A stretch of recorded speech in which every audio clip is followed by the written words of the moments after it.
Go Live. Pronto, já estamos no ar. 4 de março de 2021, 10 horas, 4 minutos.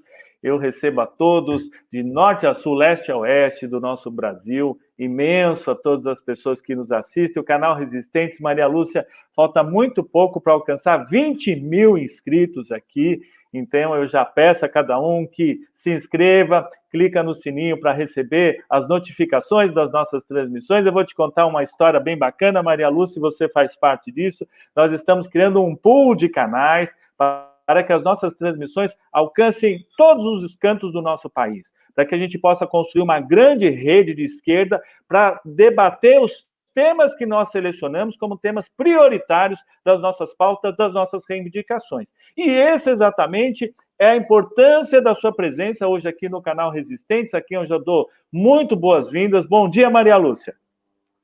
Bom dia, Paulo França. Parabéns aí por essa articulação de canais, porque nós temos que criar mesmo um grande volume de informações para a população, porque a grande mídia desinforma, né? Então, parabéns e peço também às pessoas que compartilhem, porque cada um que compartilha vai chegar em cada um que também vai compartilhar, e é isso que vai fazer com que essa informação chegue a mais e mais pessoas. Parabéns, Paulo.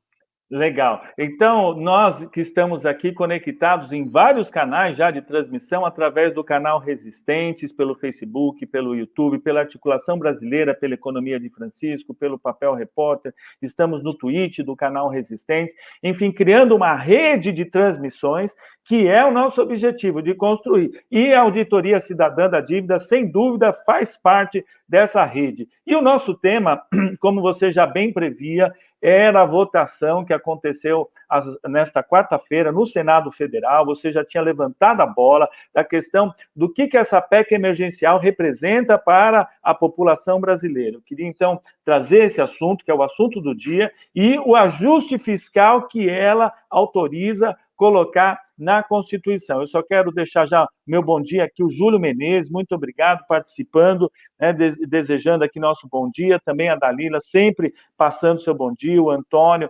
obrigado, o Wagner Campanello, o Júlio Menezes desejando que compartilhe, a Rosana Moda, enfim, a todos os nossos amigos aqui da nossa rede de transmissão. Vamos entender um pouquinho a PEC emergencial agora, Maria Lúcia, o que ele determinou e o que significa o ajuste fiscal na Constituição que eles estão votando. Bom dia, por favor. Bom dia, então.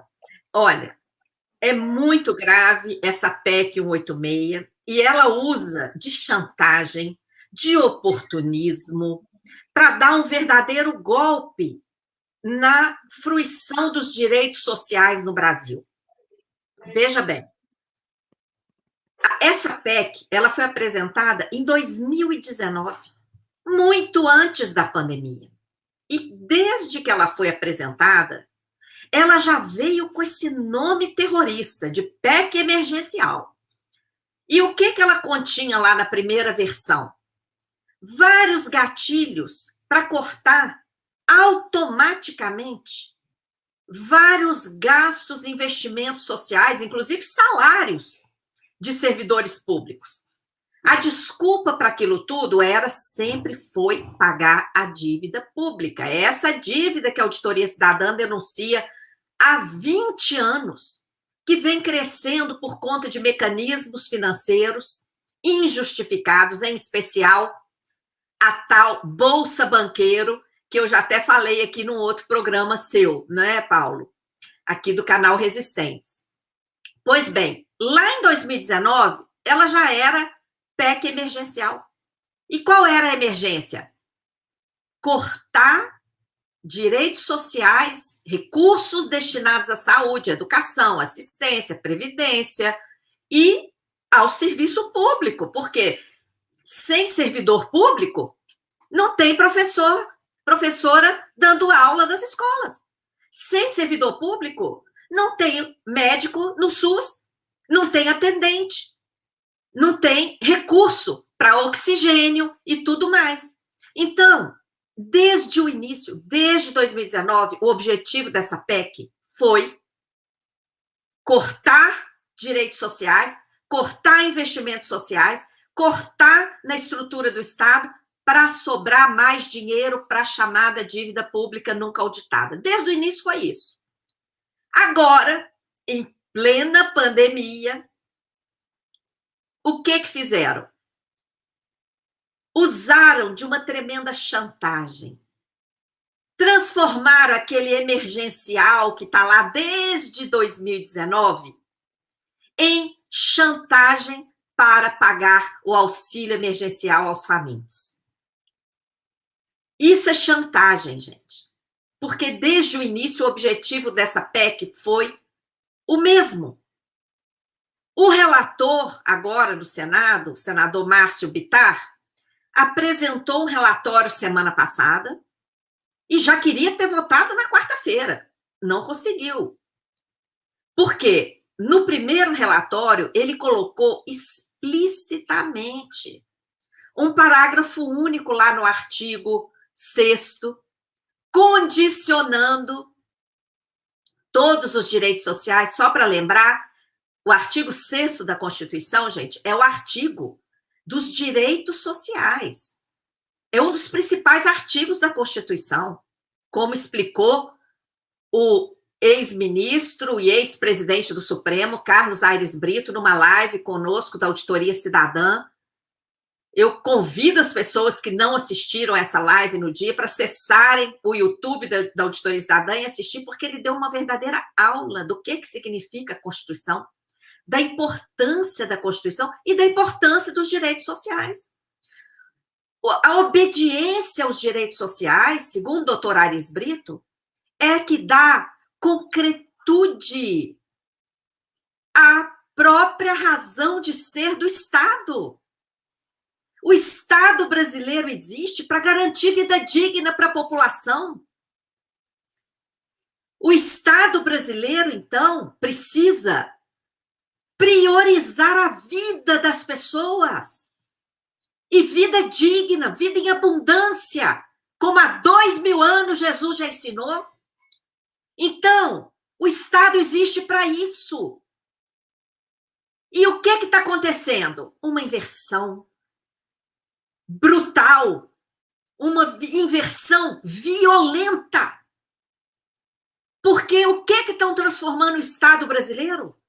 Num Estado a serviço de banqueiro, a serviço de uma minoria encastelada nos bancos, nas grandes corporações, de tal maneira que essa PEC coloca o termo ajuste fiscal no texto constitucional. Você perguntou, Paulo, o que significa isso? Primeiro, significa uma subserviência inaceitável, uma humilhação do Brasil que se ajoelha. É como dizer, o Brasil não vai cuidar do desenvolvimento socioeconômico, não, mercado. O Brasil não vai destinar recursos para a educação, para formar o seu povo, para criar consciência. Não, o Brasil não vai fazer isso não, mercado. Colocar o ajuste fiscal na Constituição é dizer para o mercado, nós estamos aqui ajoelhados para você, mercado. Nós estamos colocando aqui na nossa Constituição, na Carta Magna do país, a prioridade para você, mercado.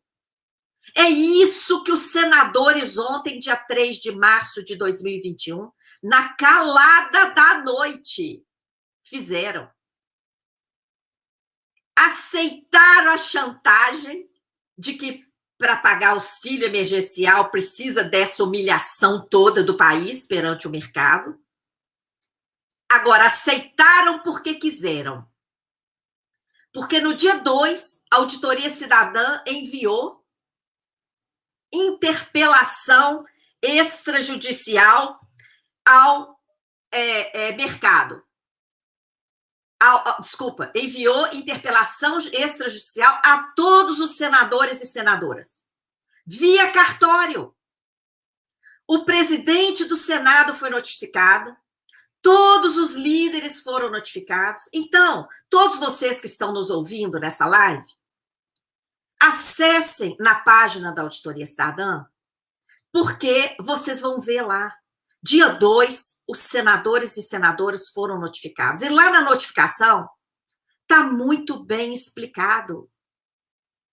Eles foram noticiados de que temos mais de 5 trilhões de reais líquidos em caixa.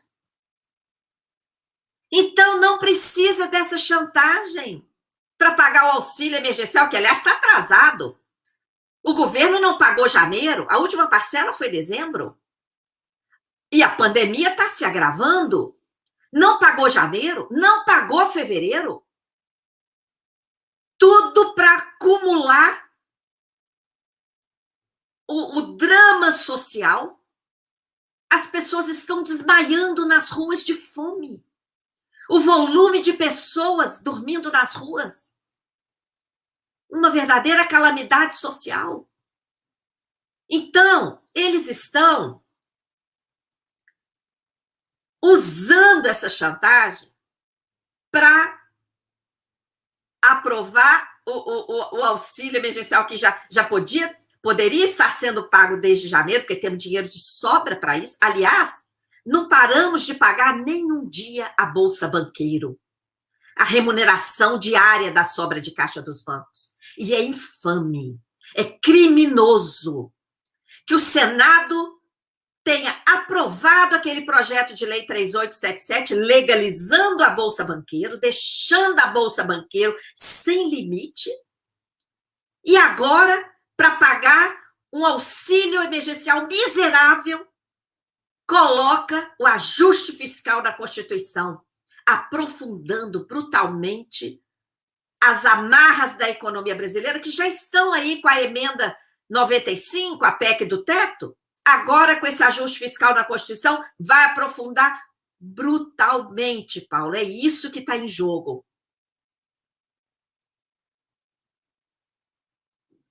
Seu som, Paulo. Eu quero agradecer a todos que já participam aqui, a Maria Lula pedindo para compartilhar, obrigado por estar presente, a Cirlei comentando que triste essa situação, o Cláudio Passos deixando também um comentário, o Estado brasileiro sempre esteve a serviço das classes dominantes, essa classe já matou 260 mil brasileiros, é o número que nós alcançamos ontem, isso oficialmente, Maria Lúcia, vale lembrar que isso é reconhecido pelo governo. É importante dizer que, sem testagem, sem que a gente conheça esse imenso Brasil que nós temos aí, que existem pessoas falecendo, a gente nem toma conhecimento dessas pessoas e aceitamos. E acrescentando, voltando à nossa questão que você coloca aí sobre o ajuste fiscal, eu quero trazer aqui temas também que foram aprovados ontem. Então, o ajuste fiscal, eu quero entender aqui, esse ajuste emergencial, ele traz a seguinte ajuda para as pessoas. Vamos falar desse assunto rapidamente aqui. Ele traz uma parcela padrão de R$250, Maria Lúcia. Não dá para você comprar 2, 3 pãezinhos na padaria por dia. E o benefício pode variar de 150 a 375, neste caso, mulheres, chefe de família. E só pode ser pago uma única vez por uma chefe de família. Não pode ser pago para o pai e a mãe juntos. Queria que você fizesse a comparação do que é esse auxílio emergencial de 44 bilhões no teto dele diante da dívida pública que nós temos. Olha, está lá na página da Auditoria Cidadã o dividômetro. Dividômetro. Quanto que a gente paga por dia de dívida? Em 2020, ano passado, já em plena pandemia, o gasto que mais cresceu, o gasto federal,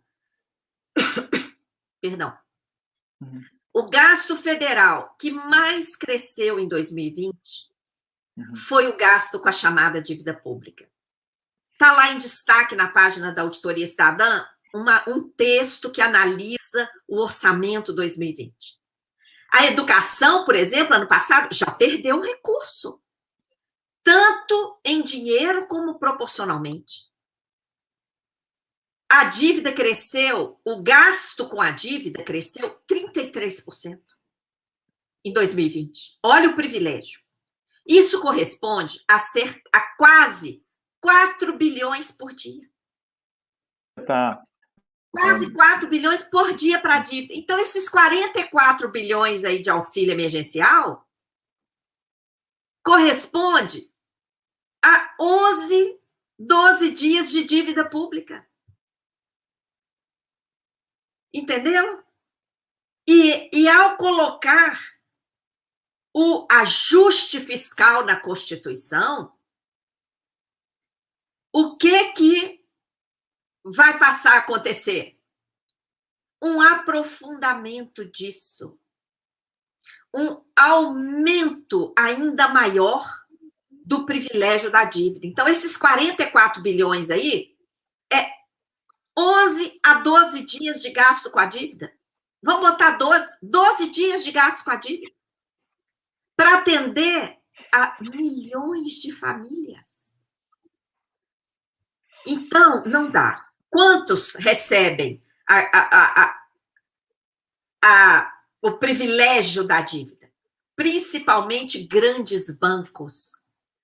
São os maiores beneficiários por conta dos mecanismos operados pelo Banco Central, não é? Que também agora já está independente. O Congresso também já aprovou mais essa durante a pandemia, não é? Enquanto a população não pode se mobilizar, sem uma audiência pública. Igual essa PEC também, nenhuma audiência pública, Paulo. A sociedade civil não está sendo ouvida. Como ensinou o doutor Aires Brito, estão mexendo em coisa alheia. A Constituição não é do Congresso. A Constituição é da nação. Eles não podem, não têm essa autorização para aviltar a Constituição, inverter tudo. Esse dado aqui que eu quero trazer, inclusive aqui, Maria Lúcia, o meu áudio parece que está fazendo alguma falha, mas está aqui, olha, o gráfico da Auditoria Cidadã, onde você está apontando ali. No valor aqui do dividômetro, você mostrando aqui 2,8 bi ao dia, do lado direito aqui, que a pessoa pode visualizar no site da Auditoria Cidadã. Eu queria que você comentasse... Por favor, pode falar. 2,8 bi foi 2019. Olha na linha de baixo, 2020. 3,8. Fazendo a correção. Então, temos ali os dois gráficos, né, os 2 anos consecutivos, 3,8 bi. Você falou 12 dias para pagar a Bolsa Banqueiro, que é esse, no gráfico de pizza aqui, é essa parte amarela, correto? Isso é juros da dívida, desse ajuste fiscal que eles estão propondo? É disso que se trata, Maria Lúcia? Olha, esse gráfico aí, ele retrata os gastos ocorridos em 2020. Essa parte amarela são os gastos com juros e a chamada amortização, que na verdade não é só amortização, tem muito juro dentro de amortização. É uma das manobras que a gente denuncia isso. Dentro do item amortização, lá no CIAF, tem uma bolada de juros, justamente para maquiar o gasto com a dívida. Então, a gente soma juro e amortização, que a amortização também é gasto com a dívida, e colocamos os dois juntos aí no gráfico. Então, em 2020, o gasto com a dívida foi esse aí, retratado em amarelo aí no gráfico, tá? E correspondeu a quase 4 bilhões por dia em 2020, 3,8 bilhões ao dia. Inclusive, sábado, domingo, feriado, dia santo, tá? Não é só dia útil, não.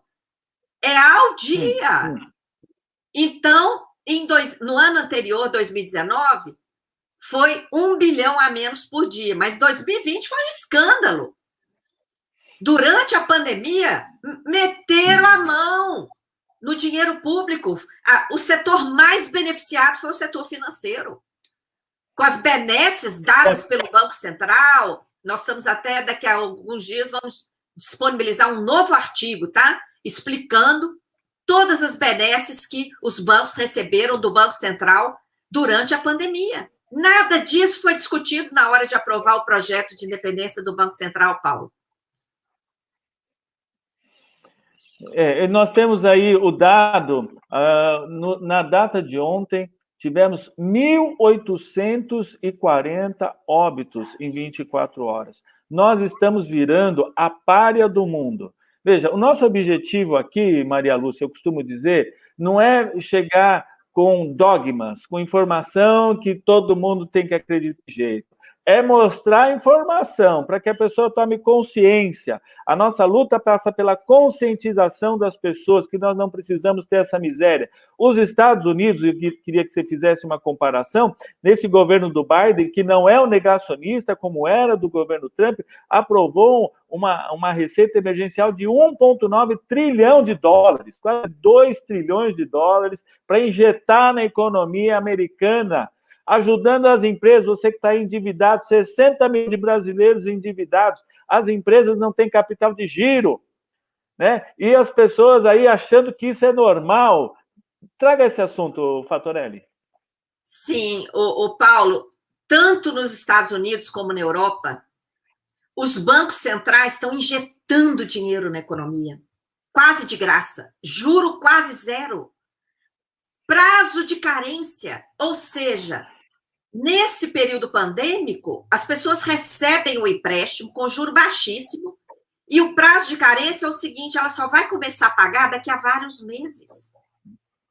Entendeu? Porque ela vai usar aquele dinheiro para sobreviver durante a pandemia, para recuperar o negócio dela. O que aconteceu aqui no Brasil? O Banco Central liberou bolada para o banco e não obrigou os bancos a emprestar. Os bancos retiveram o dinheiro, o Banco Central ainda pagou juro diário aos bancos sobre esse dinheiro. Ou seja, em vez de punir os bancos, porque os bancos deixaram as empresas quebrarem aqui no Brasil, deixaram as famílias ir para o desespero, quanta gente suicidou? Então, olha, o que está acontecendo aqui é criminoso. E não tem jeito do resultado ser outro, diferente dessas quase 2.000 mortes por dia, Paulo. Porque é claro, se o governo não está fazendo os investimentos que deveria fazer em saúde, em educação, em assistência, não está possibilitando que as empresas sobrevivam. E por que as empresas têm que sobreviver? Porque o povo tem que ter emprego para sobreviver também. Não é como é que a empresa vai manter os empregos se ela quebra? Então, olha, é uma cadeia de decisões erradas e eu entendo que isso não é o acaso. Porque quem está lá no governo, burro não é. Tá? Burro não é. Está agindo, isso tudo faz parte de um plano para entregar as riquezas do Brasil. Olha aí, nesse momento, medida provisória para privatizar a Eletrobras? O que é isso? É para termos um apagão geral? Porque quando deu apagão lá no Amapá e vários outros lugares, onde a empresa de energia já foi privatizada, o que aconteceu? O que a perícia lá no Amapá revelou? Já tinha um ano que o outro gerador estava queimado. E o que aquela empresa privada fez? Nada. Por quê? Ela quer lucro. O setor privado quer lucro acima de tudo. Então, são fundos financeiros que estão comprando essas empresas e deixando para lá. Por quê? Quanto mais atrasado ficar o Brasil, sem energia, com essa telefonia aí, que é essa bagunça, depois que foi privatizada, olha aí, haja vista a facilidade de clonagem de telefones, essa bagunça que virou a telefonia do Brasil. Tudo isso, gente, é um setor que visa lucro acima de tudo. E a desculpa para essas privatizações todas, de novo, foi o quê? Pagar dívida. A mesma linha que traz essa emenda, essa PEC 186, essa proposta de emenda constitucional, PEC 186, que a gente está discutindo aqui. Um desmonte geral do país. Então, Ontem foi votado o primeiro turno no Senado. Hoje, eles devem retomar isso. Na página da auditoria, nós criamos uma ferramenta com um clique. A pessoa pode clicar lá, vai aparecer uma mensagem para ela mandar do e-mail dela. Se ela não gostar da mensagem, ela pode mudar o texto, ela pode acrescentar, tirar coisas. Eu conclamo, aproveito essa oportunidade aqui, Paulo, para chamar as pessoas a usarem essa ferramenta para pressionar senadores e senadoras para rejeitar essa PEC, para não cair nessa chantagem que está lá, porque nós podemos pagar um auxílio emergencial de um salário mínimo, no mínimo, para todas as pessoas que estão aí desempregadas, sem poder exercer sequer a sua atividade informal por causa da pandemia. As pessoas que estão completamente abandonadas, miseráveis, no campo e na cidade. Nós temos dinheiro em caixa para pagar um salário mínimo, inclusive os atrasados desde janeiro, tá? Não precisa dessa PEC emergencial aí, que está como emergencial desde 2019, desde antes da pandemia. Esse emergencial aí não tem nada a ver com o auxílio emergencial, tá? É chantagem para colocar o ajuste fiscal na Constituição, aprofundando ainda mais o arroxo que nós já estamos enfrentando desde a emenda 95, a PEC do teto. Agora, com o ajuste fiscal, não é teto não, gente. Nós vamos ter que cortar para sobrar o superávit que eles querem que sobre para destinar mais grana ainda para pagar a chamada dívida pública. Lembrando muito bem a reunião que teve do Bolsonaro e o ministro do Meio Ambiente falou: vamos aproveitar o momento para passar a boiada. Então, nós vivemos realmente o desmonte dos direitos sociais. O artigo 3º diz ali, erradicar a pobreza. Esse é a função do Estado, estabelecer regras mínimas que a gente possa ter um país unido, um país solidário, um país com respeito ao próximo. Eu quero aproveitar aqui uma excelente participação da Lila, dizendo para compartilhar. O Antônio fez um comentário aqui muito importante que eu quero aproveitar, Maria Lúcia. Ele pergunta onde estão os sindicatos e a esquerda brasileira. No sábado, eu vou ter aqui no canal Resistentes, na revista de sábado, a participação do Wagner Freitas, que é vice-presidente da CUT, junto com o Juruna, que é da Força Sindical, que completa segunda-feira 30 anos, falando sobre os sindicatos e as bandeiras comuns de luta para a unificação nessa guerra que existe contra a classe trabalhadora brasileira. É disso que se trata. Nós temos que entender que nós somos classe trabalhadora. Eles não querem que a gente perceba essa diferença entre o capital especulativo financeiro que você coloca todos os dias nessa dívida, enquanto eles ganham bilhões, bilhões de dólares, de reais. Só 40 famílias ganharam durante a pandemia 200 bilhões de reais. 40 famílias ganharam 200 bilhões de reais. E a concentração de renda segue avançando no país. É isso mesmo, Maria Lúcia? É sim, Paulo. É muito triste isso, tá? E, olha, se as grandes centrais, os sindicatos, toda a esquerda não perceberem o que está acontecendo com a chamada dívida pública no Brasil e reforçarem isso, não é possível. O Tribunal de Contas da União já declarou que a dívida não tem servido para investimentos no Brasil.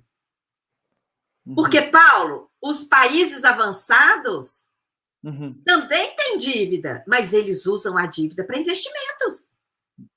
Olha lá o Japão, aquela tripa de terra lá no meio do oceano, um clima horroroso, todas as catástrofes climáticas existem ali. Olha o desenvolvimento socioeconômico daquele país. Como é que eles conseguem? Eles fazem dívida, pagam juro negativo, há décadas, desde sempre. E investem. Investem principalmente em educação. Olha a Coreia, O que era a Coreia há 30 anos atrás? O que é a Coreia hoje? Investiram em educação. Não deixaram o FMI. Olha se se a FMI interfere no Japão, na Coreia. Nunca! Agora aqui, quem manda é o BIS, através dos seus braços, do FMI, do Banco Mundial, que interfere em todas as políticas públicas do país. E o nosso grande problema é que as autoridades se ajoelham para essa autoridade privada do BIS. É um grupo de banqueiros lá na Suíça, privados. Por que a gente se ajoelha para isso? E mais grave ainda, as lideranças no país estão demorando muito para entender o que está por trás dessa dívida. Se o próprio Tribunal de Contas já declarou que não tem servido para investimentos, nós estamos sendo feitos de idiotas.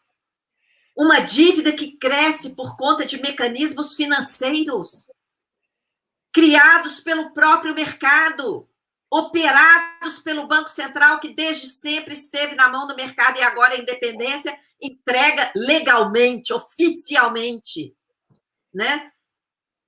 Esses mecanismos é que têm gerado essa dívida. E a dívida tem sido a desculpa para as privatizações, a desculpa para o desmonte do Estado com as contrarreformas e o desmonte para os cortes, como a emenda 95 e agora essa emenda, essa PEC 186. Então, gente, vamos acordar antes que destruam tudo. No momento de pandemia não dá para ir para a rua, mas dá para fazer muita coisa. O que não pode é começar a falar da coisa depois do leite derramado, igual foi a independência do Banco Central. Só depois de tudo votado, sancionado, é que nós vimos aí alguns debates, alguns pronunciamentos. Aí, né, fica difícil.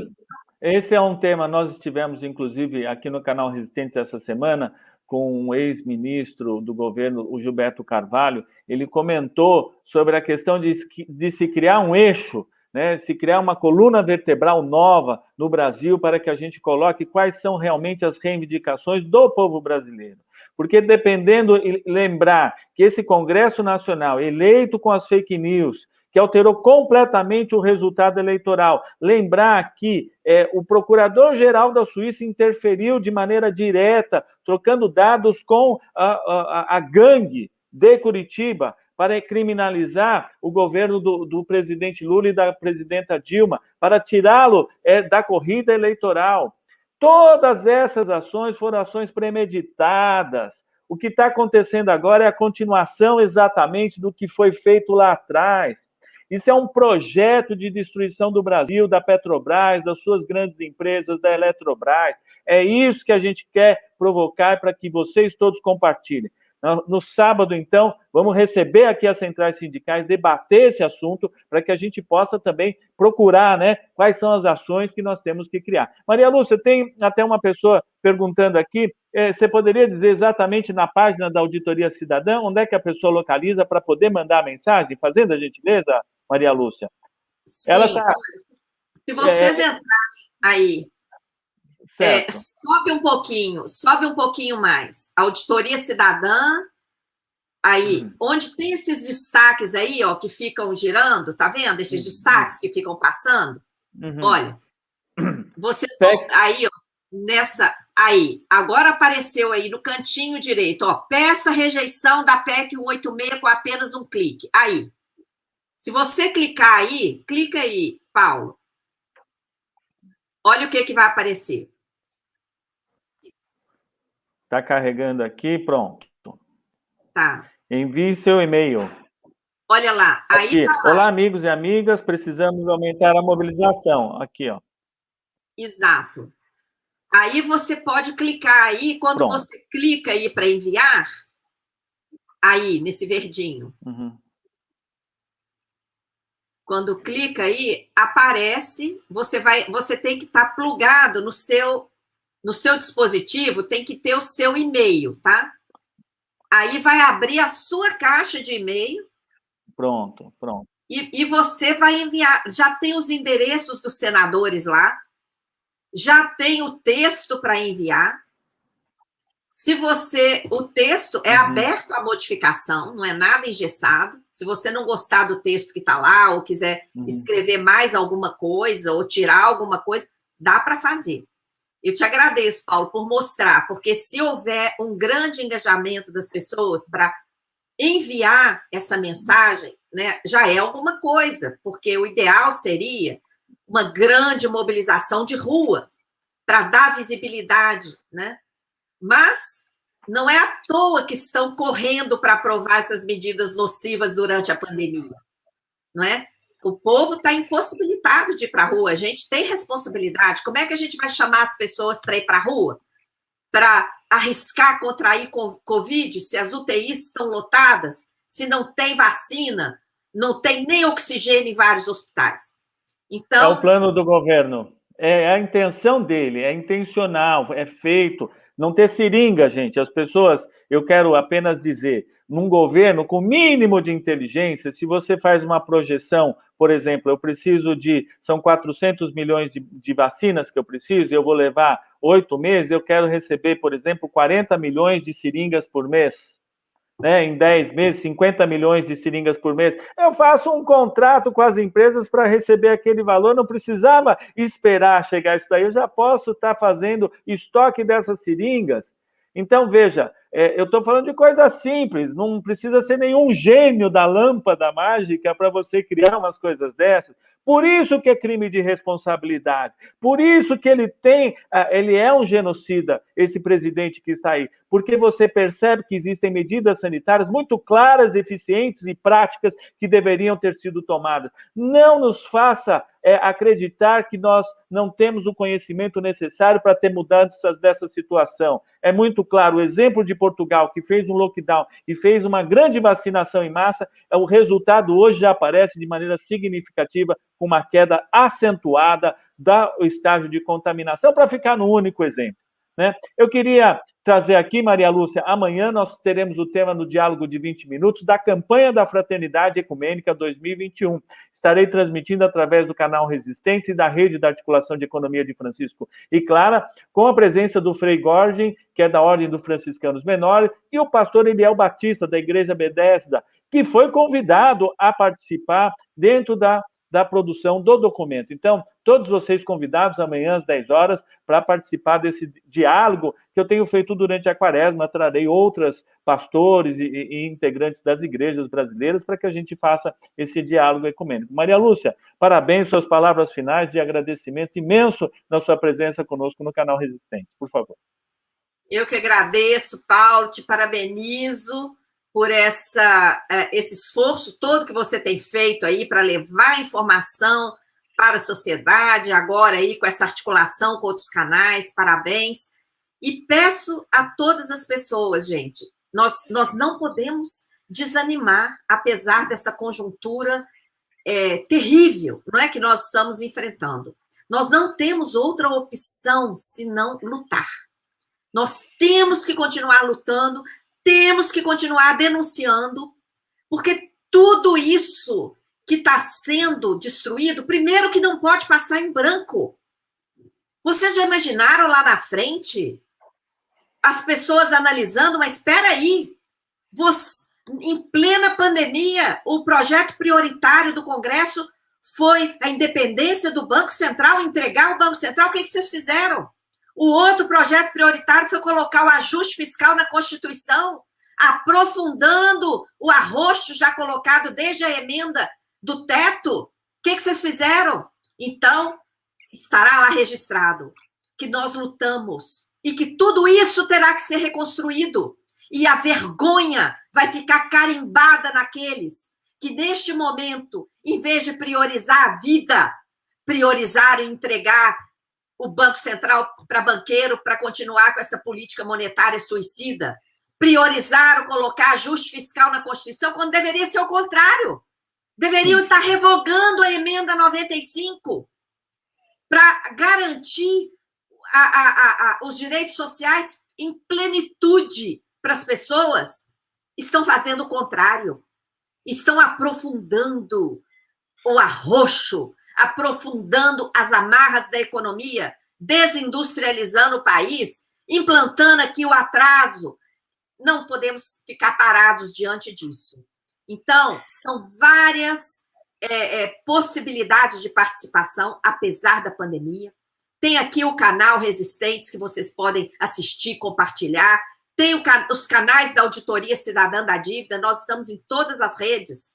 Vocês podem curtir, compartilhar as publicações que nós colocamos no Twitter, no Facebook, no Instagram, no YouTube. Se vocês fortalecerem essas iniciativas que existem e tantas outras muito importantes, né, Paulo? Nós vamos criar um grande volume de informações que vai chegar nas pessoas, vai despertar as consciências, e é assim que a gente vai conseguir barrar e construir um outro modelo. Não é? Tem a economia de Francisco e Clara também, articulação, tem várias iniciativas que as pessoas podem e devem participar. Legal, eu tenho certeza que o nosso caminho, eu ouvi do Daniel Cara, que também faz parte da articulação de economia de Francisco, que nós hoje temos uma página em branco, no aspecto de que as nossas lutas são as nossas bandeiras, é a construção dessa identidade nacional que vai nos permitir fazer essa transformação. E o medo é que ela não está escrita. Por isso que nós estamos todos os dias aqui com a Auditoria Cidadã, com o canal Resistentes, com os partidos de esquerda, com os canais de esquerda, nessa luta, porque essa luta de transformação é de todos vocês que nos assistem aqui, que compartilham, que nos dão essa alegria toda manhã de estar nesse diálogo de 20 minutos, que eu agradeço imensamente a todos vocês, com um imenso carinho, um imenso abraço virtual, a Fátima que está deixando aqui gratidão, parabéns a cada um de vocês, a nossa luta continua. Amanhã, nosso encontro está aqui marcado às 10 horas. Um beijo enorme, Maria Lúcia, pelo seu carinho, pelo sua presença aqui no canal Resistência, que teremos permanentemente, tenho certeza. Beijo a cada um de vocês e até nosso próximo encontro. Valeu! Muito grata, Paulo.